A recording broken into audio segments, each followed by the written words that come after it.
My dear Libra, first 15 days of July 2024. First 15 days, this is from July 1 hanggang July 15, 2024. And this is a general reading. Magre-reminder lang ako mga my dear. Ang gagawin po natin ngayon ay general reading, so hindi po ito 100% na magre-resonate para sa ating lahat.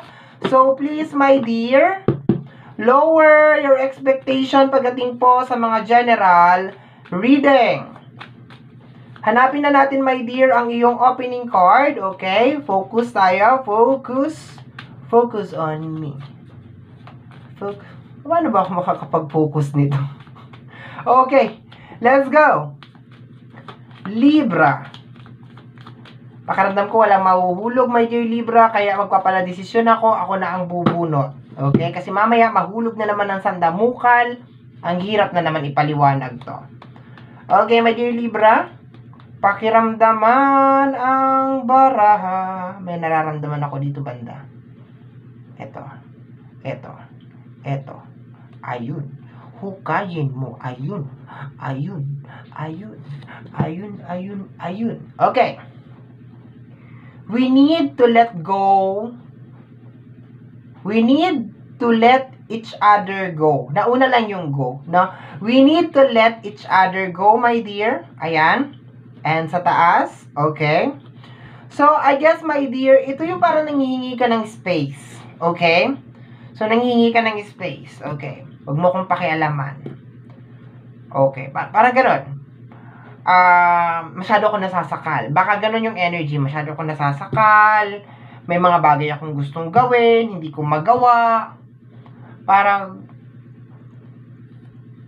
maghiwalay muna tayo. Ay! Hiwalay ka agad. No? Ano muna tayo? Space ba? No? Yun ang nakukuha ko. Hindi ko siya nakukuha na hiwalay. Parang space lang. Parang, palayain mo muna ako. Gawin ko muna lahat ng gusto kong gawin. Or, yung parang ganun na energy. Okay? We need to let go. Bakit nauna yung go? We need to let each other go. Parang, wag natin sakalin ang isa't isa. Ganun, no? Yun na lang. Wag natin sakalin ang isa't isa. Wag mo kong sakalin at hindi din kita sasakalin. Wag tayong magsakalan, in short. Okay, let's go tayo. May additional cards tayo. Landi. Ang dami. Sakal. Okay, let's go tayo. Aid. Okay, mercy. Kindness. Okay. Mabait na energy. Kindness, help. Okay. Ang nakukuha ko na energy dito, my dear Libra, is hindi porket tinutulungan mo ko, kontrolado mo ko. Parang gano'n na nakukuha ko dito. Aid na energy. Okay? Kasi itong aid na energy na to is more on help, tulong. Tapos sasabihin mo, we need to let each other go. So, parang hindi ko makuha yung buong energy, my dear, kung bakit mo itataboy yung isang tao na tumutulong sa'yo. So, ang nakukuha ko na energy is more on, hindi porkit nakakatulong ka sa akin or meron kang naitutulong sa akin, isasakalin mo na ako. Or kukontrolin mo na ako. Or didiktahan mo na ako sa mga bagay na gagawin ko. May ganun na eksena. Okay. So, let's go tayo, my dear. Next na energy, kasama ng ating aid card, ng ating Band-Aid, aid card is, okay, acceptance. Okay. May acceptance naman, my dear. May acceptance ka rin dito. Hindi ka naman dito galit, my dear. Hindi ka dito galit. Na hindi ko nakukuha, my dear, na parang nagwawala ka. Yung sa'yo lang, my dear, is parang gusto mo lang makahinga. No? Parang gusto mo lang makahinga. Na parang hindi basihan kung ano yung nangyayari.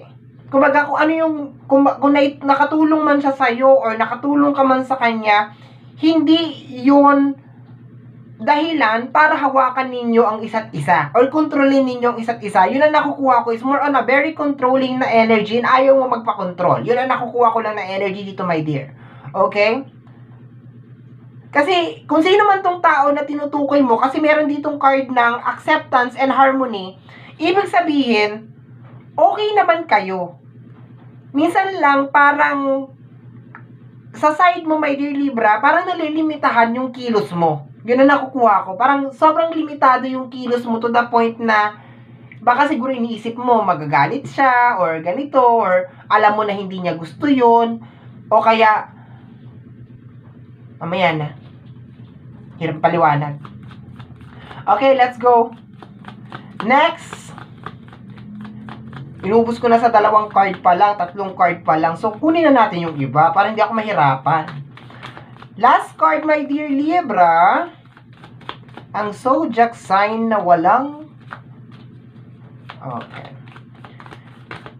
Ito daw. We have here, calm. Okay.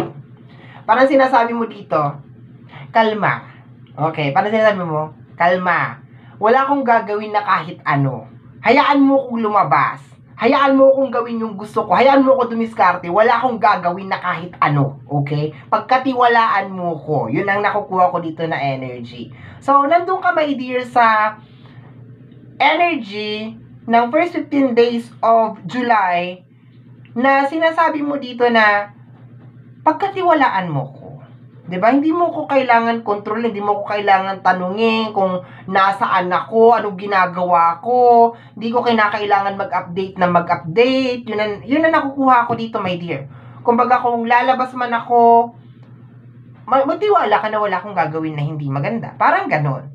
Kung meron man akong gagawin ng mga diskarte sa buhay, so maging supportive ka na lang. No? Kasi alam ko kung anong ginagawa ko. Parang ganon na nakukuha ko dito na energy. Okay? So, palalimin na natin, my dear, ang iyong reading. Let me see. Additional cards, my dear Libra. Kasi dito sa energy ng okay, harmony, acceptance, pakiramdam ko, my dear, okay naman kayo. Yun lang, parang may mga bagay lang siguro na hindi kayo napapagkasunduan. Napapagkasunduan. Okay.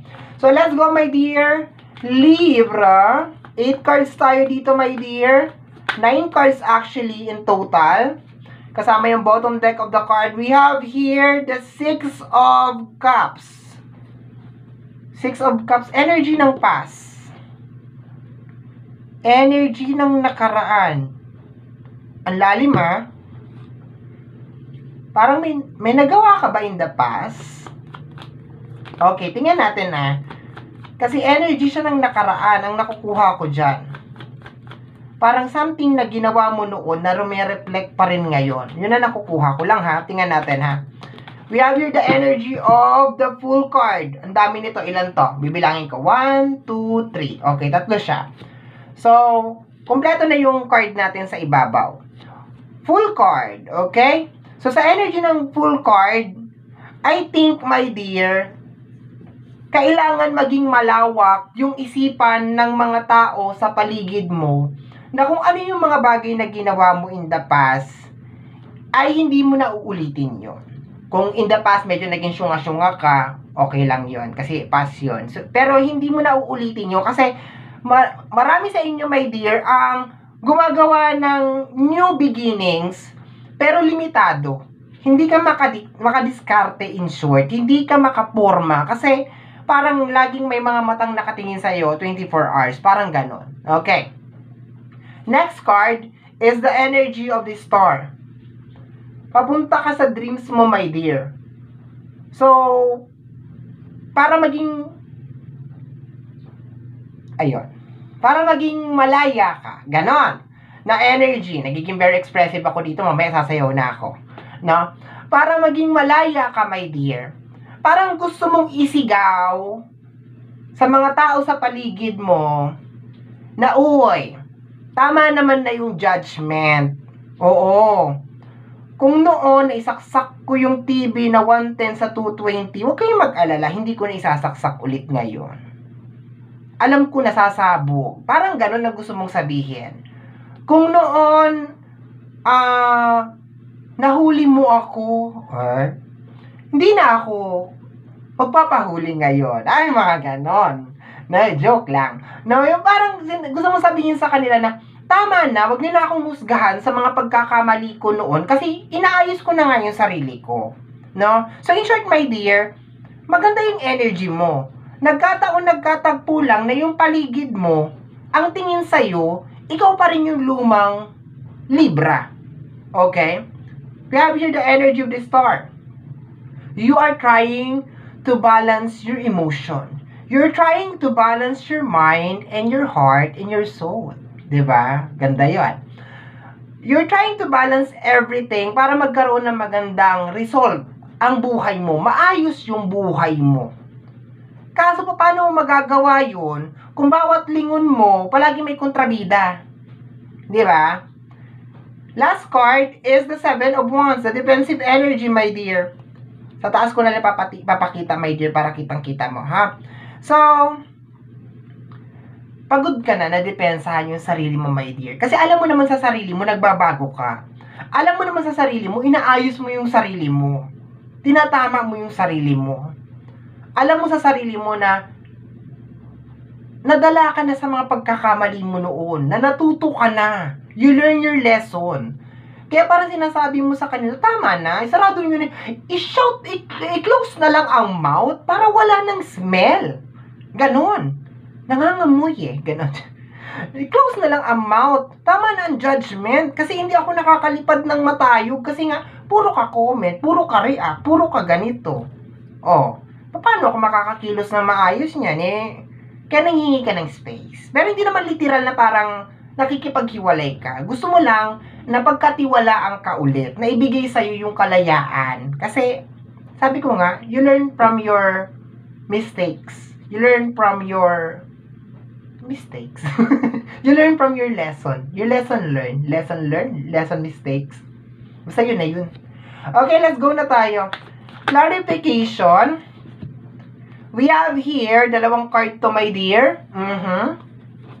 We have here partner ng energy ng past. We have here the Eight of Swords. Trap card energy. Tama yung nakukuha ko ng energy kanina, my dear Libra, na posibleng meron ka mga bagay na ginawa nung nakaraan na tumatak sa utak ng mga tao and hanggang ngayon hindi pa rin sila makamove on kahit ikaw mismo nakamove on ka na. Okay? Dito sa energy ng Six of Cups and the Eight of Swords, nakukuha ko rin dito, my dear, na inaayos mo nga talaga to. No?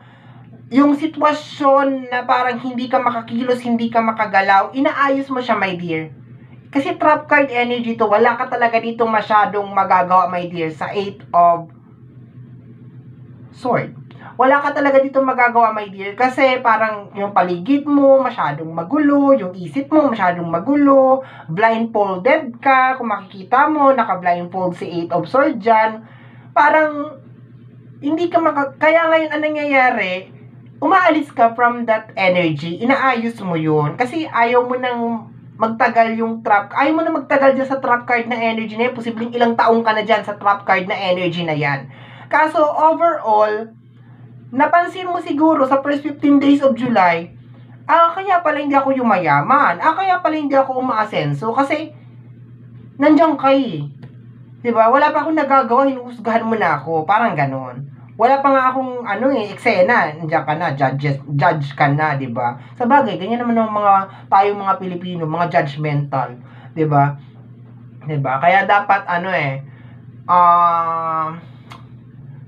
sumasali sa mga, yung mga hurado, ganon. Ano yun? Nawala na ako. Okay, the Seven of Pentacles. Related sa yung mga in-expect. Magandang combination to together with the Full card. Pag marami akong sinasabi, nakakalimutan ko yung energy. Nawawala.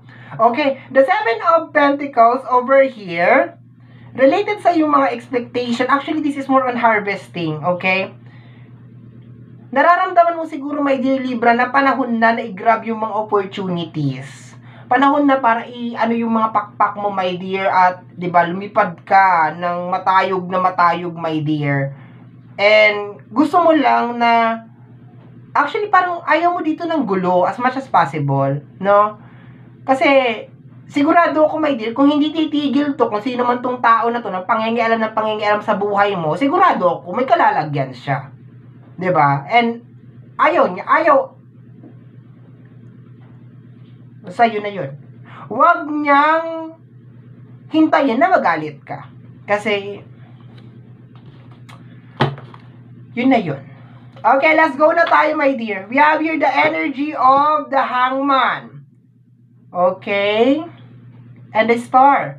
Balancing of mind, body, and soul. Tapos hangman.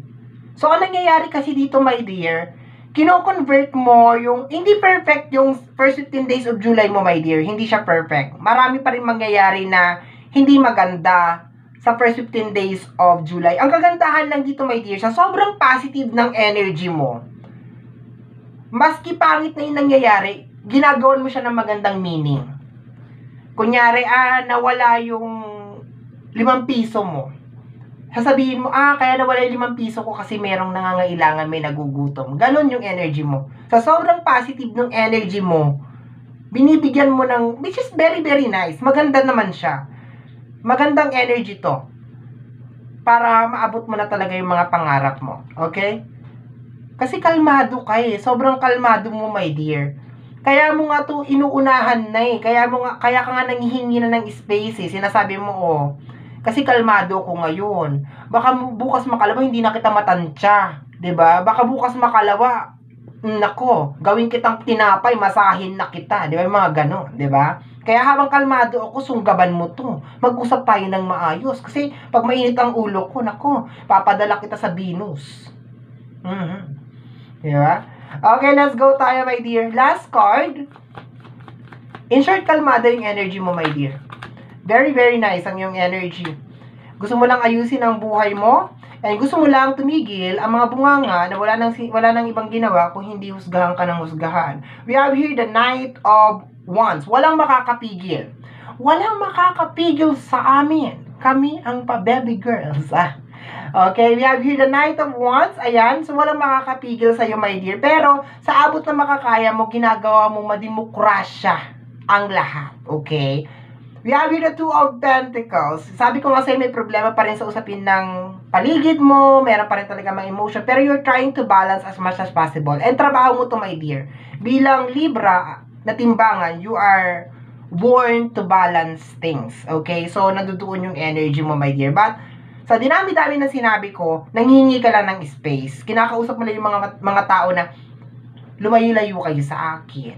Hayaan nyo akong lumipad. Kasi, mamaya masagi ko kayo ng pakpak ko. Tapos, kayo naman tong, nasagi ako ng pakpak. Mga ganun. Di ba? Pabiktim na naman. Di ba? Ikaw na naman ulit yung masama. Kaya ngayon, parang sinasabi mo sa kanila, hayaan nyo ko, lilipad ako, umalis kayo, kasi baka masagi kayo, mamaya, kayo na naman yung aaray, kayo na naman yung pabiktim, kayo na naman yung inapi, kayo na naman yung inaway. Di ba? So, my dear, natake na ako ng high blood sa'yo. Okay, so let's go na tayo, my dear. Closing na. Yan, mayroon kang blessing over here. May parating sa'yo, my dear. Okay, because you are releasing positive energy, may parating talaga sa'yo na magandang buhay. Maganda to, my dear. Okay? Kasi kalmado ka. Hindi ka nagwawala, hindi ka pakalat-kalat. Okay, my dear, closing na tayo. So, my dear Libra, yan ang reading mo para sa yung first 15 days of July. Somehow, my dear, kung nagustuhan mo to, especially kung napadaan ka lang, don't forget to subscribe. Pag-click lamang po notification bell para ma-update ka sa aking mga upload. And free to like, free to share, free to comment sa lahat ng ating mga videos. Once again, my name is RJ, also known as Apo J. Maraming salamat po. And until next time, bye-bye! Thank you, my dear.